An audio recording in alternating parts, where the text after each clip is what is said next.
Hey, what's going on, guys? From Gaming here, back into the video. Today's episode, we're going over some of the best supports in League of Legends patch 2512. Now, this list is going to be a combination of three different things. It's going to be based off tier, win rate, and pick rate. So we're not just going to include like one-off champions that might have a inflated win rate. It's going to be champions that are kind of mostly considered strong by the community. So starting off with our first pick, that's going to be Thresh. So Thresh has a very high win rate, 53.2% over about 40,000 matches, and a very high pick rate of about 12%. So Thresh has pretty good lane dominance, and he also has pretty good roaming pressure as well. And that's going to put him towards the top of our list. So let's talk a little bit about the early and mid-game strategy with Thresh. So a lot of this is going to factor into your Q, Death Sentence. So your hook is going to be a game-changing skill shot that can hook enemies, initiate fights, and pick off key targets. Successfully landing a hook early can snowball into lane dominance and help you secure kills and even take something like an early dragon. Now, where Thresh really starts to take off is when he upgrades his boots, typically goes into Boots of Swiftness. His increased mobility is going to allow him to influence other lanes and assist allies with ganks and also secure vision, especially around like critical objectives like a dragon or baron. Now in lane, one of the main things you want to do is you want to try to bait out an enemy dash or any ability that could dodge your death sentence. Pretty good example is, let's say that you're laning against Vayne and Vayne rolls. She uses her Q ability, she rolls. This is going to be a great time for you to engage and look for a fight because she's probably not going to be able to dodge your hook. Another thing you'd be looking to do early game is place vision in strategic areas such as like around dragon, tribe bushes, or even your enemy jungler's buffs. So take a look at his summoner spells. You'll be taking Flash and Ignite. It's going to give you increased kill pressure in lane because when Thresh goes in, it's pretty much an all-in deal. There's not too much backing out. So you want to look for that kill when you go in. For his runes, he's going to be taking Aftershock. This is going to help with your engage and survivability a little bit. Then you'll be taking Font of Life, Bone Plating, and Unflinching, and the primary tree to just further increase your durability and crowd control resistance. And then in your secondary tree, you're taking Biscuit Delivery and Cosmic Insight to offer a little bit of sustain and cooldown reduction.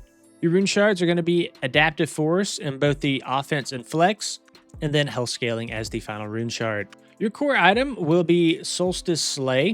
This is going to give you some resistance and shielding, and you're going to follow this up with your Boots of Swiftness to maximize your roaming speed. Locket is also going to be pretty strong on Thresh. This is going to give your team crucial shielding, and you'll probably finish off with a Night's Vow, Zeke's Convergence, and Vigilant Wardstone to enhance tankiness, synergy with allies, and vision control.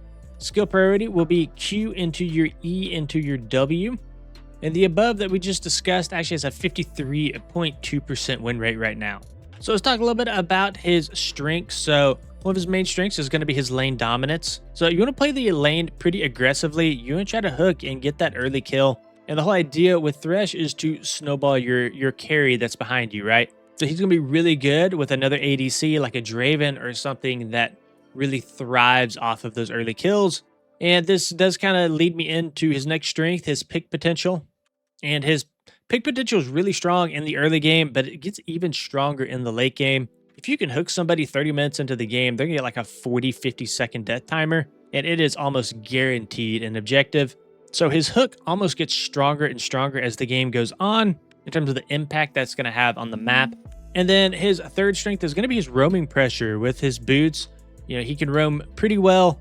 He can apply consistent pressure across the map, and this allows him to create opportunities beyond his own lane. Now, some of the weaknesses of Thresh is he does have a pretty high skill ceiling. He's probably one of the more mechanically demanding supports, especially when you factor in good setups around his lantern. And then another weakness is he's actually kind of squishy for, he does have a somewhat tanky build, but he's actually one of the squishier champions that follow similar builds. So he's not going to be as squishy, right, as something like a Lux, but he's not going to be near as tanky as something like an Alistar or a Braum or a Leona. So you got to kind of measure that fine line. Not just because you hit a hook doesn't necessarily guarantee you guys are going to win that trade. You can get bursted down pretty easily as well. And then another weakness of his is his reliance on skill shots. If you can't hit your hook in lane, your teammate's not going to be able to follow up. I mean, pretty much your lane is pretty much dead if you can't hit a hook. The whole identity of this champion is around hitting your hook. And if you struggle with landing skill shots, maybe Thresh might not be the best champion for you.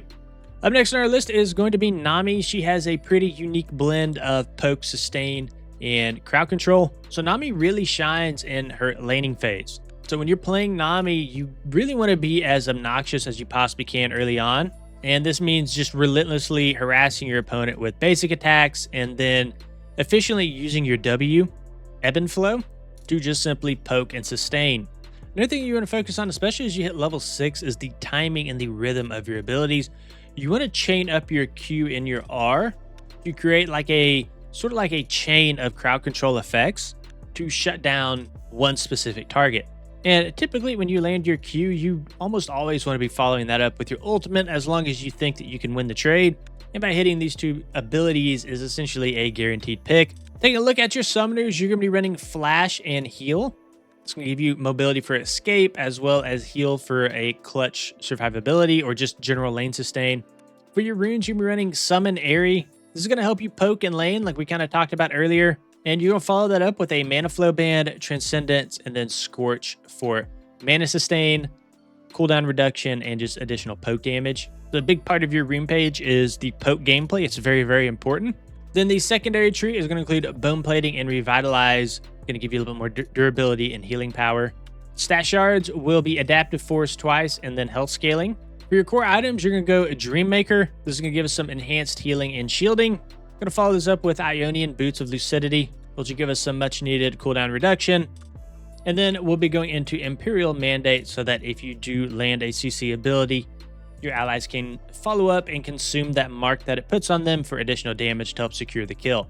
You're going to finish up with a Moonstone Renewer, Ardent Sensor, and a Vigilant Wordstone for sustained healing, buffing your teammates' damage output and more map vision control. Skill priority should be W into E and then into Q. This is going to give you maximized poke and sustain. And this build that we just covered has a 52.7% win rate over about 110,000 matches. Looking into some of the strengths of Nami. So like we said earlier, she has really good sustained poke and healing. Your W, Ebb and Flow, combined with your E, Tidecaller's Blessing, is going to allow you to pressure opponents very early in lane while keeping you and your laner healthy.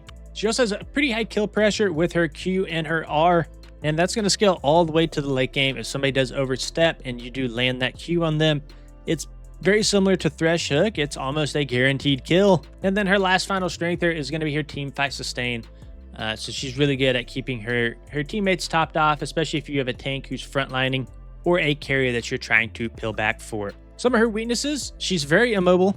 So unlike Thresh, it's a little bit more difficult to kind of roam around the map and make plays with her.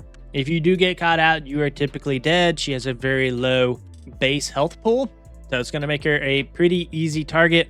And then she's very dependent on her team. So there are some supports that have a lot higher carry potential, something like a Zyra, something like a Brand. But on Nami, you're going to rely on somebody to actually dish out some damage, and it's going to require you playing around your team quite a bit.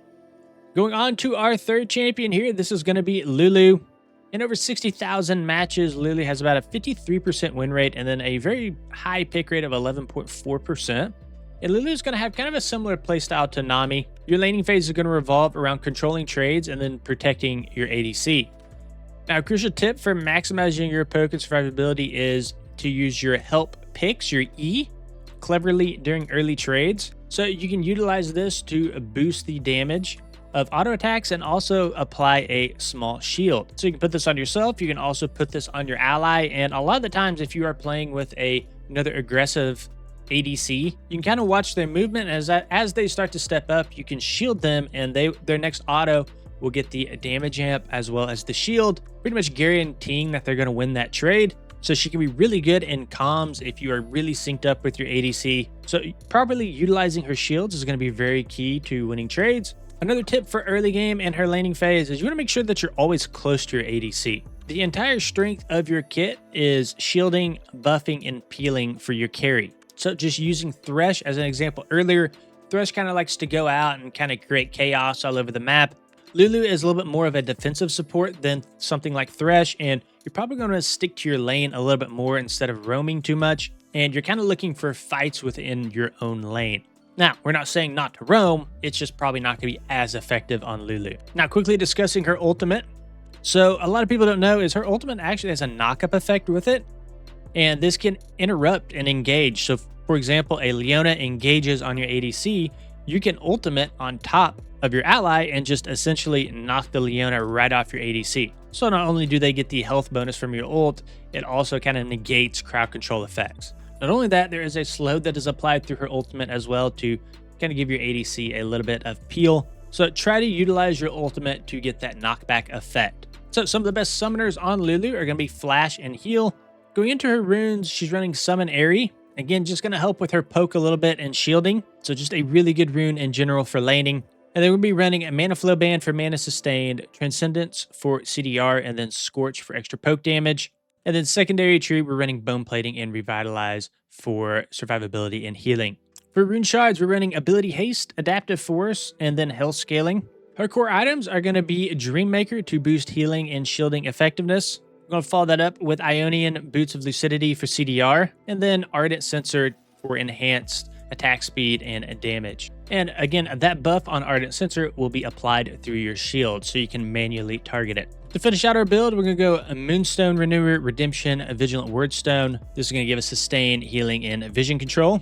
And then your skill order will be E, W, and Q, maximizing our protective and utility abilities first. And the build that we just discussed has a 53% win rate. So some of Lulu's strengths obviously are going to be her sustained protection. She's going to be able to keep her teammates alive with her potent combo of her Help Picks E and Wild Growth her R.